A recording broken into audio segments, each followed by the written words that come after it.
Repo news کی طرف سے ابھی ہم آئے ہیں کلکتہ بوٹنگ کلب میں، جہاں آج کلکتہ خلافت کمیٹی کی جانب سے ایک حاجیوں کے اوپر میں ایک ایونٹ منعقد کیا جا رہا ہے، جس کا وقت ہے شام 3 بجے سے شروع ہوگا۔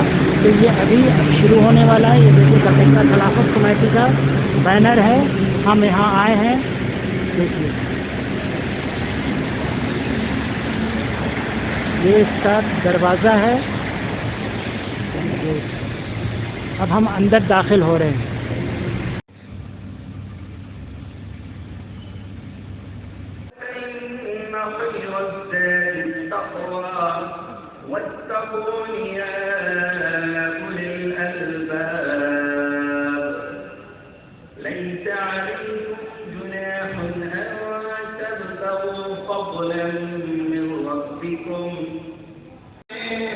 اور کچھ بھی نہیں روز محشر ہمیں، اور کچھ بھی نہیں جان کوثر حبیب خدا چاہیے، جان کوثر حبیب خدا چاہیے، جس میں ہم جانی اور مالی دونوں قربانی ہم دیتے ہیں، اور اسی قربانی کا نتیجہ ہے کہ ہم اللہ کے عزیز ہو جاتے ہیں، اللہ ہم سے محبت کرنے لگتا ہے۔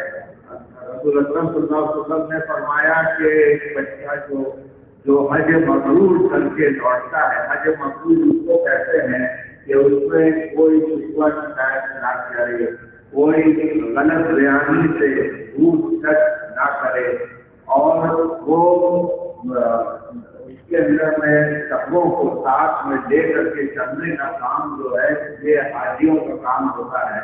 یہ اگر اس طرح سے کیا، اگر وہ لڑائی جھگڑا نہیں کیا، اگر وہ گالی گلوچ نہیں کیا، وہ کسی کو برا بھلا نہیں کہا، تو یہ اس نے حج مبرور کیا۔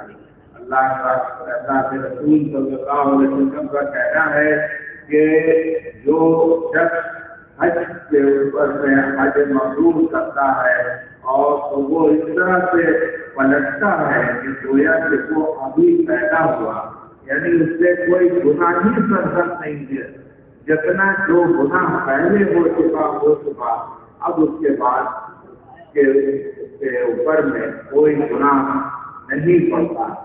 یہ اللہ کے رسول صلی اللہ علیہ وسلم نے کہا کہ وہ اس طرح سے آتا ہے حج سے واپس کہ جیسے اس نے کبھی گناہ کیا ہی نہیں، اور وہ ابھی وہ پیدا ہوا ہے اپنے ماں کے پیٹ سے، وہ ابھی جنم لیا ہے۔ تو جو ہمارے طرح سیدھا سیدھی آدمی، سیدھا آدمی اور کبھی کوئی غلط بیانی اور غلط اس کے اندر میں، بلکہ ہر حال میں خوش رہنے والا، ہر حال میں اللہ کا شکر ادا کرنے والا وہ آدمی جو ہے وہ حج کے اوپر میں حج میں وہاں پہ اللہ کی کبریائی بیان کر رہا تھا، اللہ کی بڑائی بیان کر رہا تھا، اور وہ بے شک بہت اچھا تھا۔ لیکن اسی کے اندر میں کچھ ایسے بھی لوگ تھے جو وہاں پہ بیٹھ کر کے مقدس سرزمین پہ بیٹھ کر کے بہت سارے شکوہ شکایت کرنے میں جڑے ہوئے تھے کہ بھائی ہمیں کھانا ٹائم پہ نہیں ملا، ہماری بس جو ہے وہ ٹائم پہ نہیں آئی، ہمارا گھر جو ہے جس میں ہمیں رکھا گیا اس میں یہ دشواری تھی، یہ دشواری تھی۔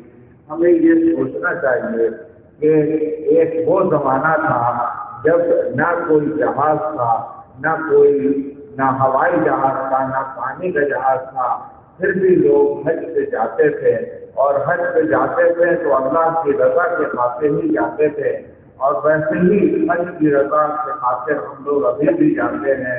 اس وقت میں اونٹ کی سواری، گھوڑے کی سواری، اور دھوپ میں اور ہر طرح کے مشکل کو برداشت کرتے تھے، لیکن اپنے زبان پہ اللہ کی شکایت نہیں کرتے تھے۔ اگر ہم کسی کی شکایت کرتے ہیں، چاہے وہ ٹور اینڈ ٹریولس والے ہوں، چاہے ہمارے حج کمیٹی والے ہوں، تو دراصل یہ شکایت اللہ سے کرتے ہیں، جو کبھی بھی درست نہیں ہے.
لیکن پرائیویٹ اسٹوڈنٹ کے ذریعے سے کسی کی تکلیف ہوتی ہے تو انسان بار بار اس کے کیریئر کو برباد کرنے کی کوشش کرتا ہے. میری بھائیوں یہ دین نہیں ہے. وہ بھی آپ کی طرح انسان ہے. اس فریضے کی ادائیگی میں آپ لگے ہوئے ہیں, اس فریضے کی ادائیگی میں وہ بھی لگے ہوئے ہیں. ان کے ساتھ بھی حادثہ پیش آ سکتا ہے, وہ بھی گرمی کی شدت سے دچار ہو سکتے ہیں, ان کے ساتھ بھی پریشانی کا معاملہ ہو سکتا ہے. ہم اپنی سہولت سمجھتے ہیں لیکن اپنے ساتھ دوسرے بھائی کی سہولت کو مد نظر نہیں رکھتے.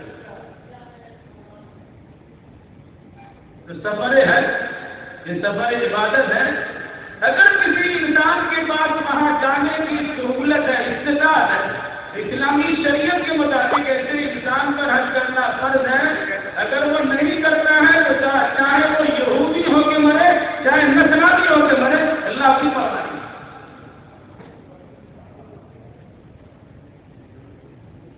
اگر انسان قرآنی آیت کو سامنے رکھے اور حضرت ابراہیم علیہ السلام کے اس اعلان کو مد نظر رکھے جنہیں تقریباً 5000 سال پہلے اللہ کے حکم سے خانہ کعبہ کی تعمیر کے بعد ابراہیم خلیل اللہ سے اعلان کروایا گیا تھا, اذن فی الناس بالحج. تعمیر کعبہ کے بعد حکم ابراہیم لوگوں میں حج کا اعلان کر دیجیے. جو اس وقت اعلان ہو رہا ہے جس وقت مکہ کے سنگلاس بازی میں کسی قسم کی کوئی آبادی نہیں رہی, انسان کا نام و انسان نہیں تھا. جواب دے دے, اس وقت بھی اعلان ہوا تھا. اللہ نے خلیل اللہ کی زبان سے نکلی ہوئی صدا کو ہر اس انسان کے قلب و جگر تک پہنچا دیا جس کی قسمت میں اللہ نے فریضہ حج کی ادائیگی. لیکن اس بات پر غور کیجیے گا, اعلان کیا تھا ابراہیم خلیل اللہ نے, کہتے لبیک یا خلیل اللہ, لبیک یا خلیل اللہ کہتے, یا لبیک یا ابراہیم کہتے. لیکن انسان جب فریضہ حج کی ادائیگی میں جاتا ہے تو کہتے لبیک اللہم لبیک. اور اس کے ساتھ مولانا ابو سلام مدراس اور اس کنٹرول میں اکرام کی یہ چاہت تھی کہ ایک موومنٹ چل رہا ہے, خلافت تحریک چل رہا ہے, تو تحریک کی ایک کمیٹی بھی ہونی چاہیے جس کے ضابطے کے اندر کام کیا جائے, اصولوں کے ساتھ کام کیا. 1919 میں اس کی وجود بامبے میں ڈالی گئی. مولانا شوکت علی, مولانا جوہر علی اور مولانا ابو سلام مدراس کے تحت پر وہ کمیٹی بنائی گئی. تقریباً ہندوستان کے بہت سارے علاقے میں کمیٹی قائم کی گئی جس میں کلکتہ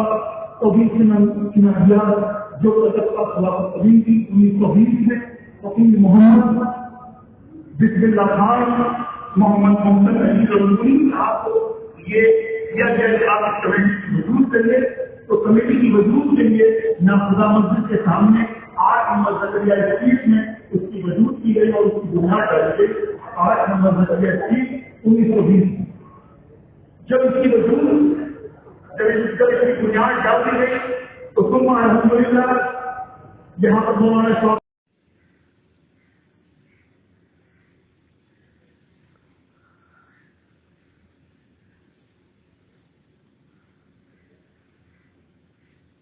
کے صدر ہیں باوقار، میں مبارکباد دیتا ہوں سبھی کو آئے جوان، میں مبارکباد دیتا ہوں سبھی کو آئے جوان، حد تک قائم رہے ان حاجیوں کا ایک قطار، حد تک قائم رہے ان حاجیوں کا ایک قطار ہے۔ آخری آیت میں توجہ دوں گا ایک منٹ، آج میں جو آپ کے سامنے دو تصویریں ہیں خانہ کعبہ اور مدینہ، تو میں تو تتکال خدا کا قائل ہوں، جب میرا سامنے آیا تھا آج اس حوالے سے میں پتا پیش کر رہا ہوں،